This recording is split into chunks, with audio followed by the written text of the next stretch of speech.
नमस्कार दोस्तों। पर्यावरण दिवस 5 जून को आपने मनाया होगा और अपने अपने तरीके से अपन मनाते आ रहे हैं। हमारे भारत की, हमारे पूर्वजों की एक परंपरा रही है कि अपनी प्रकृति को बचाएं। वर्तमान में अवेयरनेस बढ़ रहा है, लेकिन बहुत सारे लोग सोशल मीडिया तक सीमित रह जाते हैं। उनका भी एक पॉजिटिव अपना खुद का असर होता है, लेकिन बहुत सारे लोग ऐसे भी हैं जो रियल धरातल पर संघर्ष करके अपने आसपास के वातावरण को, अपनी धरती को बचाने का प्रयास है वो करते हैं। आज इस मौके पर मेरे साथ एक ऐसे शख्स है जो अपने खुद के पैसों से या खुद का बहुत ज़्यादा कीमती समय निकाल कर और अपने प्रकृति को बचाने की कोशिश वो लगे हुए हैं। प्रकृति को बचाने का उनका एक अनूठा जो प्रयास है वो अपने शुरू कर रखा है और अपने प्रयास को वो एक मुकाम तक पहुंचाने का एक जज्बा भी उनके पास है। तो आज अपन उनसे डायरेक्ट बात करते हैं। अपन रमेश गासोलिया जो पेशे से एक टीचर है, उनसे मिलते हैं। ये अपने अध्यापन कार्य के साथ साथ और अध्यापन कार्य में किताबों में पढ़ाया जाता है बच्चों को कि हमारी प्रकृति को बचाना चाहिए, किस प्रकार से बचा सकते हैं, पेड़ पौधे लगाने चाहिए, पशु पक्षियों का वो संरक्षण करना चाहिए अपने को। लेकिन किताबों की बात अलग होती है वास्तव में, और धरातल पर अगर अपन कुछ करें तो उनकी बात अलग होती है। ये जो काम कर रहे हैं प्रकृति के लिए, मैं वो आपको थोड़ा सा बता देता हूँ। जो बेजुबान पक्षी हैं और समय के साथ अपनी जो जलवायु बदलती है, मौसम बदलता है, तो उनको भी पानी की, खाने पीने की और अपने घोंसला बनाने की आवश्यकताएं होती हैं।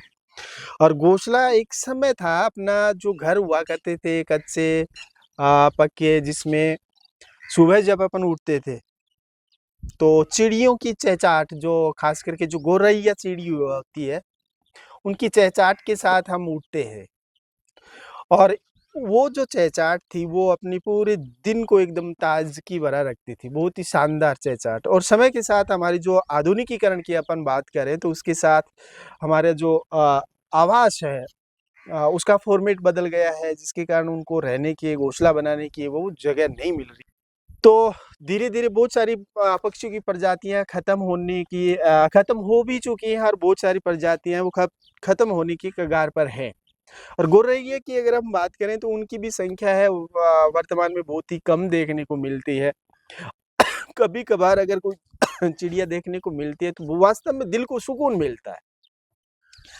ऐसे ही बेजुबान पक्षियों के लिए ये अपने ही खर्चे पर इस प्रकार के घोंसले हैं वो लगाने का एक उन्होंने अपना अभियान छेड़ रखा है पिछले शायद 2-3 सालों से, और उनसे अपन बात करेंगे किस प्रकार से ये कर रहे हैं। नमस्कार। तो आपने एक बेजुबान पक्षियों के लिए जो अपना एक अभियान चला रखा है, और ये घोंसला आपने रेडीमेड है, ये बना हुआ है लकड़ी से, काफ़ी शायद हैवी लग रहा है और खर्चीला भी है। तो आप ये काम कब से कर रहे हैं? सभी दोस्तों को नमस्कार। मैं ये काम 2022 से, मतलब आज से लगभग 4 साल से आप ये काम कर 4 रहे साल हैं। से मैं बहुत ये ही काम कर रहा हूँ। वास्तव में काबिल तारीफ काम है, और बहुत सारे लोग हैं प्रकृति को बचाने के लिए प्रयास कर रहे हैं, लेकिन आपका जो प्रयास है थोड़ा सा अनूठा लग रहा है। बिल्कुल। तो सबसे पहले तो मैं ये आपसे जानना चाहूंगा कि ऐसा वो कौन सा पल था, कौन सा ऐसा पल था जिसको देखकर आपको ऐसा लगा कि मुझे ये काम इन पक्षियों के लिए करना चाहिए? बिल्कुल। जिंदगी में कभी न कभी हमारे सामने कुछ ऐसा मोटिवेशन मोड आता है जब अपन कुछ नया करते हैं। तो ये कुछ नया और यूनिक करने का जो आपके अंदर, जो दिल के अंदर जो बात आई, वो कैसे आई? देखिए, यूनिक करने के पीछे एक रीज़न था।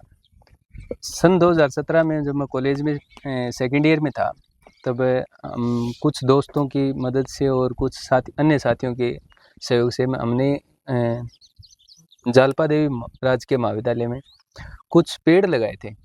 और पेड़ लगाने के बाद में हमने 10 से 15 दिनों के बाद में ये सिचुएशन बनी कि वो पेड़ जल गए और वो ख़त्म हो गए। तब मुझे लगा कि ये हमने मेहनत की है, लेकिन इसका हमें अच्छा रिस्पॉन्स नहीं मिल पाया। उससे वो जो पेड़ हमने लगाए थे उनकी वजह जलने की या उनके ख़राब होने की वजह ये थी कि जो हमने पेड़ लगाए थे उनकी हम प्रॉपर रूप से देखभाल नहीं कर पाए थे।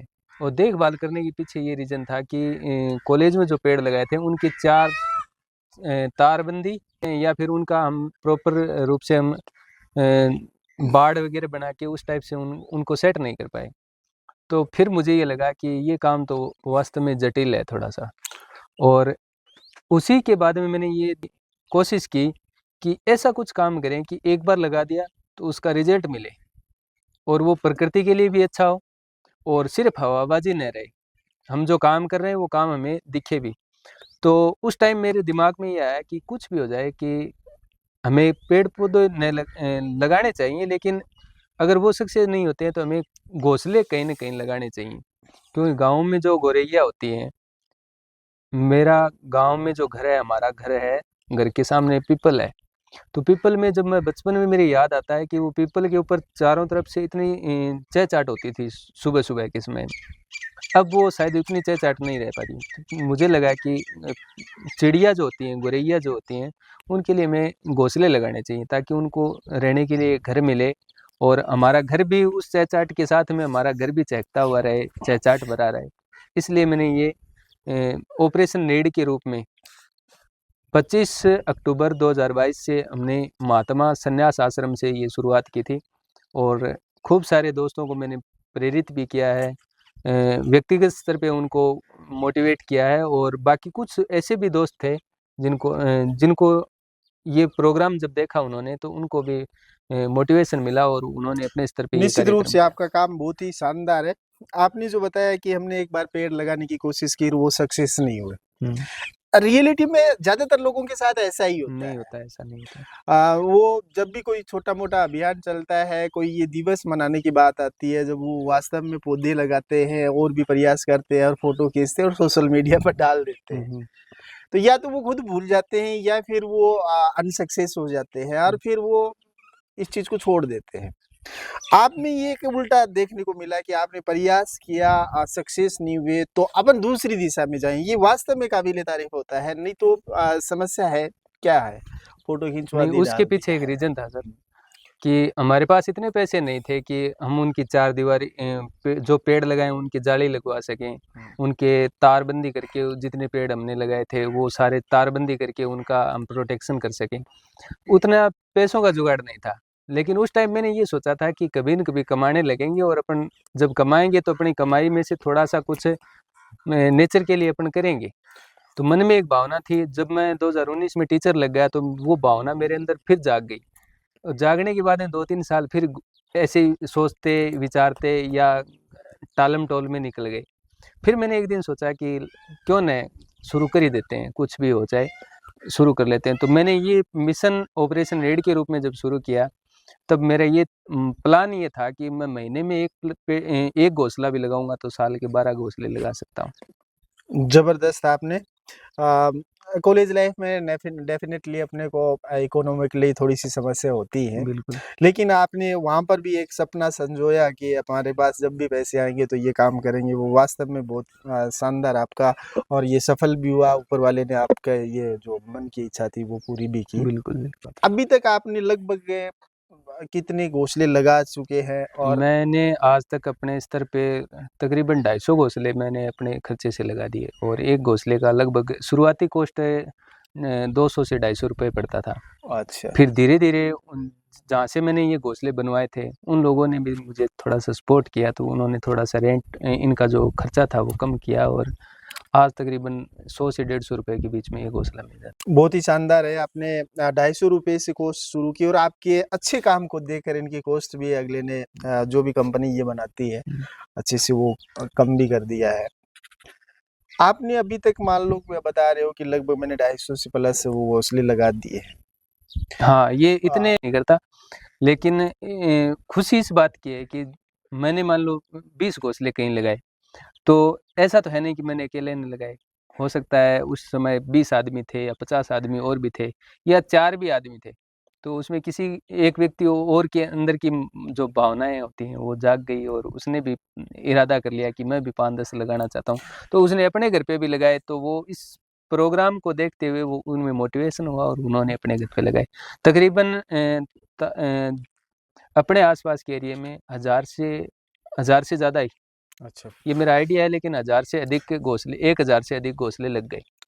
अच्छा, तो आपने अभी घोंसले लगाने के बाद इसमें चिड़िया आती है, अपने बच्चे भी बिल्कुल आती देती है। है, बिल्कुल आती हुँ। है। तो आपको कैसा फ़ील होता है जब इसमें चिड़िया बैठ रही है और बहुत सारी चिड़ियाँ जब साथ में बैठती हैं तो वो खेलती हुई हैं, चहचहाट भी उनकी बहुत शानदार लगती है, ऐसा हुआ है या बिल्कुल हुआ है। सिर्फ़ जब मैं सुबह उठता हूँ तो हमारे घर के अंदर मैंने 5-7 घोंसले लगा अच्छा रखे हैं, घर में भी लगा घर में रखे हैं, लगा रखे बहुत हैं। शानदार। और इतना ही बड़ा घर है कि घर में बाहर निकलते हैं तो सबसे पहले ये घोंसले दिखते हैं। एक तो गाय है, गाय दिखती है और साथ में घोंसले दिखते हैं। तो उनको जब सुबह के समय, जब सूरज उगने से मान लो आप, सूर्योदय के समय से लेके 8-9 बजे तक ज़्यादा धूप नहीं पड़ती, उस समय तक वो चिड़ियाँ खेलती रहती हैं। तो जब छुट्टी का समय होता है, स्कूल नहीं जाना होता, उस दिन ही उनको देख के ऐसे लगता है कि अपन ने बहुत बड़ा काम तो नहीं किया, लेकिन जो काम किया है उसमें अपने को सुकून आ रहा वास्तव में सुकून मिलता है है। कोई भी काम हो। अ, एक बात है जब आपने बहुत सारे लोग हैं पेड़-पौधे लगाते हैं अदर वो जो परंपरागत रूप से काम करते हैं अपनी प्रकृति को बचाने का। हुँ, हुँ। ये एक यूनिक आइडिया है और आपने जब ये सोचा कि मुझे घोंसले लगाने हैं हुँ। और आपने हो सकता है साथ वाले दोस्तों को घर पर ये जानकारी मिली है कि घोंसले लगाने का मैंने एक प्रोग्राम किया है और पैसे लगाकर किया है। पैसे लगा के किया। तो आपको सपोर्ट मिला या फिर कुछ ऐसे भी लोग हुए होंगे कि यार क्या घोंसले बिल्कुल, अब ऐसे पक्षियों को भी स्वाभाविक घोंसले सी तो बात है। कुछ लोग तो ऐसे भी मिलते हैं कि अपने प्रोग्राम को देख के वो उनमें खुद में मोटिवेशन जागता है।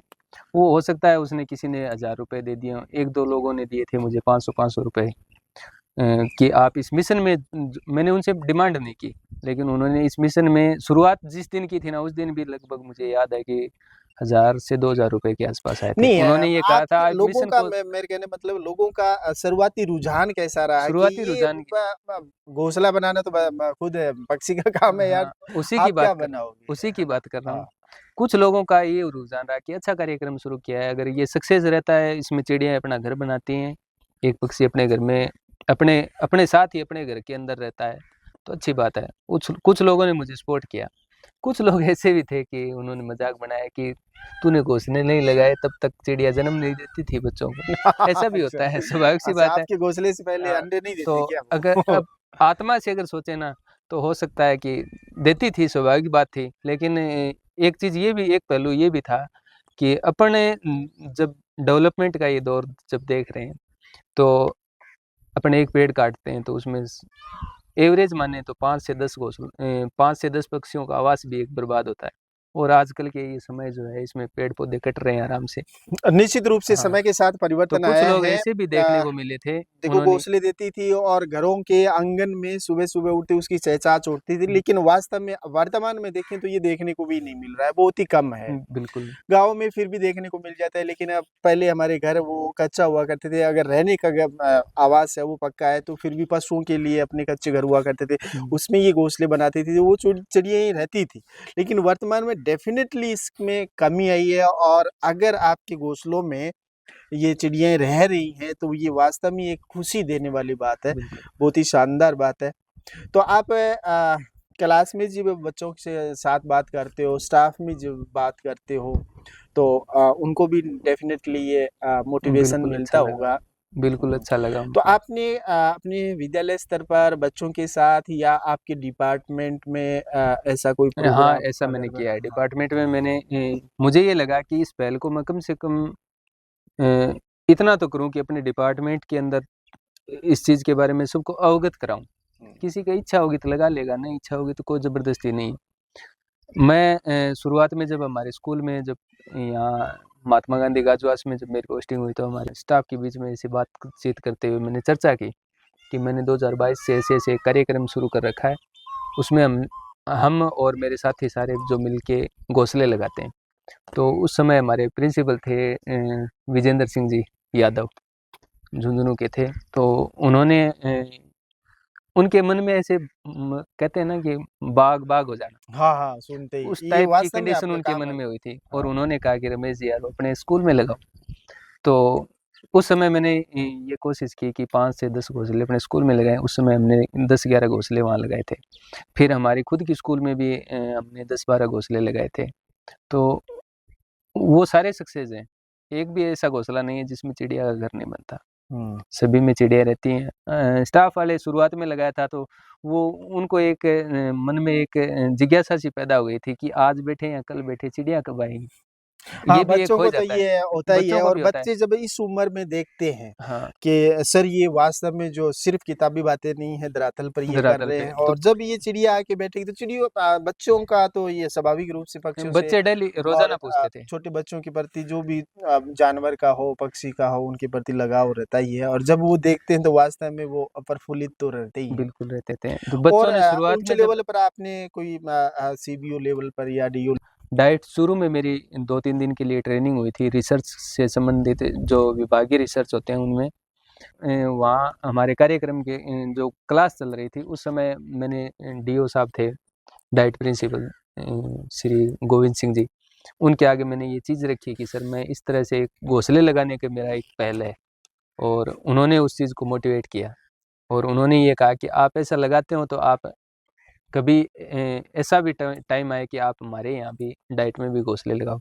तो मैंने 10-11 घोंसले वहाँ पे भी लगाए थे डाइट में, और पूरे डाइट स्टाफ ने, मैंने नहीं लगाए, वो पूरे डाइट स्टाफ ने लगाए थे। और डाइट के अंदर मैं अब कभी भी जाता हूँ ना तो सब में चिड़ियाएँ अपना घोंसला बनाए कि जब भी जाते हो डाइट में, डाइट शुरू की हाँ, बात कर वो रहे हो आप, वहाँ पे वहाँ भी पर मुझे जब आप लगता है उन कि अपनी घोंसलों कुछ को देखते हो तो छोटी-सी एक अपनापन फील होता है वहाँ अपनापन पर फ़ील जाने के होता है। बाद। चलो आप रिसर्च से भी जुड़े, और मैंने सुना है एक आपकी रिसर्च बुक भी यहाँ पर एलिमेंट्री स्तर पर आई थी। रिसर्च बुक नहीं है, उस रिसर्च बुक में मेरा एक रिसर्च छपा है, अच्छा, जो रिसर्च डाइट चूरू छापती है हर साल। तो वास्तव में आपका काम बहुत ही शानदार है, समय ज़्यादा हो रहा है, और साथ ही साथ आप, मुझे लगता है कि सुना है आप साहित्य में भी रुचि रखते हो। बिल्कुल रखता हुँ। तो साहित्य में कौन-सा है, गद्य, पद्य, क्या पाठ करते हो हूँ। आप? देखिए कोई कविता है? साहित्य में मुझे गीत, कविता, कहानी, उपन्यास सभी अच्छे लगते हैं। मैंने उपन्यास भी पढ़ा है सोमनाथ नाम से, मुंशी प्रेमचंद का मैंने गोदान भी पढ़ा है, मुझे अच्छे लगते हैं। लेकिन जो ज़्यादा मेरी जो रुचि है वो कविताओं में रहती है, और मुझे कविता अच्छी लगती हैं। तो कविताएँ जब भी अच्छी लगती है तो कोई प्रोग्राम होता है तो सुनाते भी हाँ, होंगे बिल्कुल साहित्य सुनाता हूँ में। मैं। तारानगर में भी 1-2 बार कवि सम्मेलन हुआ था, उसमें भी मैंने कविता सुनाई थी। साहित्य संगोष्ठी होती रहती हैं, वहाँ पे मैंने कविताएँ सुनाई थी। चूरू में जो मेरी उम्र के जो लड़के हैं, कुछ लड़के हैं, उन्होंने एक काव्यशाला के नाम से भी उन्होंने एक ग्रुप बना रखा है, और हमारा कई बार प्रोग्राम होता है वहाँ, चूरू में हम सुनाने जाते हैं। और इसके अलावा एक बड़ा प्रोग्राम कह सकते हैं, या फिर थोड़ा-सा ये सोच सकते हैं कि अपन ज़्यादा लोगों तक पहुँचने वाला प्रोग्राम, तो वो 2022 की बात है शायद, 21-22 की। तो उस समय उत्कर्ष क्लासेस जोधपुर की तरफ से काव्य उत्कर्ष 2 के नाम से एक कार्यक्रम हुआ था। उसमें कविताएँ सुनी गई थी। उसमें 1500 से अधिक लोगों की एंट्री आई थी, और उसमें से सिर्फ़ 25 लोगों को चुना गया था कि इस कार्यक्रम में पार्टिसिपेट कौन करेंगे। वहाँ पे भी मैंने एक कविता सुनाई थी, और उसमें मेरा सिलेक्शन हुआ था, और मेरी कविता जो थी उसमें मैं सेकंड विनर रहा था। बहुत बढ़िया, बहुत उत्कर्ष बढ़िया। क्लासेस की तरफ से मुझे 3100 रुपए का इसके लिए इनाम भी मिला था। चलो वे तो वो कविताएँ हैं, और ये रियलिटी में आप जो प्रकृति और ये बेजुबान पक्षियों के लिए जो कर रहे हो, वास्तव में काबिल-ए-तारीफ़ है, और उसका तो नंबर फर्स्ट और सेकंड नहीं है, उससे भी ऊपर इसके लिए नंबर है ही नहीं, ये हाँ, ये मान न लो आप। बिना नंबर बहुत ही वाली चीज़। शानदार काम कर रहे हो। अगर आप छोटी-सी कोई कविता यहाँ पर सुना सको तो हमारा जो कार्यक्रम है आज का, उसको अपन एंड करें। और लास्ट में आपसे पूछना चाहूँगा कि वर्तमान में जो ख़ास करके युवा पीढ़ी है, और आप तो बच्चों के संपर्क में रहते हो, तो उनमें अगर इस छोटी उम्र में अगर ऐसे संस्कार डाल दिए जाएँ, तो डेफ़िनेटली अपनी पृथ्वी को बचाने के लिए कोई बिल्कुल। समस्या ही नहीं होगी। बच्चों में आप संस्कार की बात करते हो तो मेरे एक चीज़ याद आती है कि अभी जनगणना 2027 में मेरा ड्यूटी आई थी। तो मैं और मेरे एक साथी टीचर थे, हमने कई जगह पे हम घरों में गए, तो कुछ बच्चों का हमने ये चीज़ भी देखी, उन्होंने भी अपने लेवल पे जो कार्टून होते हैं उनके घोंसले बना रखे हैं, और मैंने कुछ जगह वीडियो खुद बनाई थी मैंने। और मैंने देखा कि जो अपन ने जो पहल शुरू की थी वो बच्चों तक पहुंची है, और बच्चों के कहीं न कहीं आत्मा तक ये चीज़ पहुंची है कि हमें पक्षियों का भी अपने को ये निश्चित रूप से बच्चे कोशिश हैं वो करनी अपने चाहिए। टीचर्स को तो फॉलो करते ही हैं। बिल्कुल करते हैं। तो ये आपने एक अच्छी नींव डाल दी है। और अपने साथी जो युवा है, और एक खास बात मुझे ये भी थोड़ा मजाकिया टाइप भी कर सकते हैं कि आप टीचर होकर अपने खर्चे से ये कर रहे हो जबकि टीचर तो समाज में नहीं, एक टीचर समाज में एक बदलाव वाला बदलाव वाला आ हाँ, गया है समय दौर के देखता अनुसार। भी है वैसे और तो अगर बदलाव टीचर करने को के लिए देखे वो तो तत्पर कंजूस भी होता माना है। जाता है। नहीं, वो मानना एक अलग चीज होती है, लोगों की हाँ, वो अलग अलग धारणाएं। हो सकता है कोई लेकिन समय की बात हुई हो। कहीं न कहीं ये चीज़ आप देख सकते हो, जैसे आज से 20 साल बाद में क्या होगा, तो वैसे बच्चे तैयार होंगे जो आज का टीचर तैयार कर रहा है। सही बात है। ये तो समय हो के साथ सकता है आज बदलाव हम सभी चीज़ों में हाँ, आता है और ये जो परंपराएँ हैं वो बदलाव आएगा अगर हम आज बदलती बच्चों को रहती वो हैं। चीज़ दिखाएँगे, हुँ, अपना रूप जैसा दिखाएँगे ना बच्चों को, हुँ। वैसा वो बच्चों में धीरे-धीरे सही लेकिन डेवलप होगा वो चीज़। नहीं, डेफ़िनेटली ये तो थोड़ा-सा मज़ाक टाइप था। बाकी हुँ, वर्तमान में ना ऐसा कुछ जो नहीं। युवा टीचर्स हैं वो अपनी जेब से नहीं, भी खर्चा हाँ, करते करते हैं हैं, बिल्कुल। विद्यालय स्तर पर, बच्चों के स्तर पर भी करते हैं। बिल्कुल करते हैं। मेरा एक दोस्त था हुँ, उनकी पोस्टिंग थी देचू बाड़ में देचू जोधपुर में। तो उस उन्होंने ये देखा कार्यक्रम, वो भी वहाँ पोस्टेड टीचर हैं। उन्होंने 20-22 घोंसले मँगाए थे उस समय।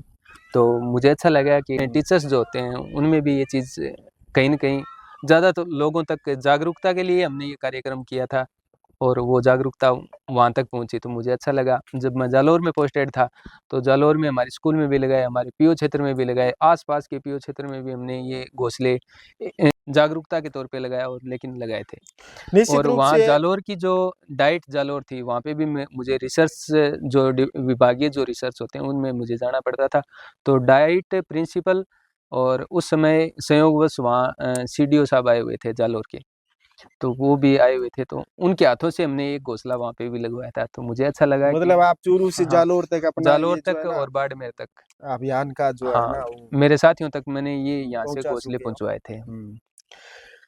निश्चित रूप से आपका काम है वो वास्तव में बेहतर है। तो लास्ट में अगर चलते-चलते आप एक कविता सुना दो दर्शकों को तो? कविता वैसे मैं हिंदी में भी लिख लेता हूँ, राजस्थानी में भी लिख लेता हूँ। इंग्लिश राजस्थानी का तो इतना नॉलेज नहीं है लेकिन करता हूँ मैं कुछ कोशिश सीखने की। राजस्थानी हमारी मातृभाषा है और मैं एक छोटी-सी कविता आपके बीच में सुना सकता हूँ। म्हे मात भौमरी आण राखणे बलिदाना चढ़णो जाना मैं मात भौमरी आण राखणे बलिदाना चढ़णो जाना जे दुश्मन आँख दिखावे तो मैं मार मार बढ़णो जाना मैं मात भौमरी आण राखणे बलिदाना चढ़णो जाना जे दुश्मन आँख दिखावे तो मैं मार मार बढ़णो जाना जद रणरी तैयारी होवे है रणनीति न्यारी होवे है बड़ी बड़ी दुश्मन सेना पर मारी टुकड़ी भारी होवे है बहुत शानदार। धरती री नदियां सूख जावे आसमान में बिजली कड़क उठे दुश्मन रो रगत पी वाह, वाह, जावण वाह! ने वाह, वाह, वाह! तलवारा मारी खड़क उठे मैं मर जावा मैं मिट जावा पण झुका नहीं बैरा आख्या गडनो जाना मैं मात भौमरी आण राखणे बलिदाना चढ़नो जाना मैं मात भौमरी आण राखणे बलिदाना राजस्थान की चढ़नो शूरवीरता जाना आपके शब्दों में वास्तव में झलक रही है। और अगर आप जैसे जो प्रकृति प्रेमी हैं और ये बेजुबान पक्षियों के लिए भी इतना कर रहे हैं तो डेफिनेटली हमारी पृथ्वी की वो आन बची रहेगी। तो आज का प्रोग्राम हम यहीं समाप्त करते हैं। मैं सभी दोस्तों से कहना चाहूँगा कि डेफिनेटली आप भी अपना प्रकृति का जो बचाने का है वो प्रयास कर रहे हो। हम निश्चित रूप से ये नहीं कह सकते कि 100% आपने जो कह दिया और हमने जो कह दिया वो वैसा ही करें, लेकिन अपने-अपने तरीके से। और जो 10% भी और 5% लोग भी अगर कुछ अपना आइडिया देखकर और कुछ यूनिक करने की कोशिश करते हैं तो निश्चित रूप से अपन अपनी प्रकृति को बचा सकते हैं और उनको और ज़्यादा डेवलप कर सकते कर हैं। हमारी जो संस्कृति रही है बचाने की, उनको अपन लगातार जारी रख सकते हैं। नमस्कार। जय हिंद। नमस्कार।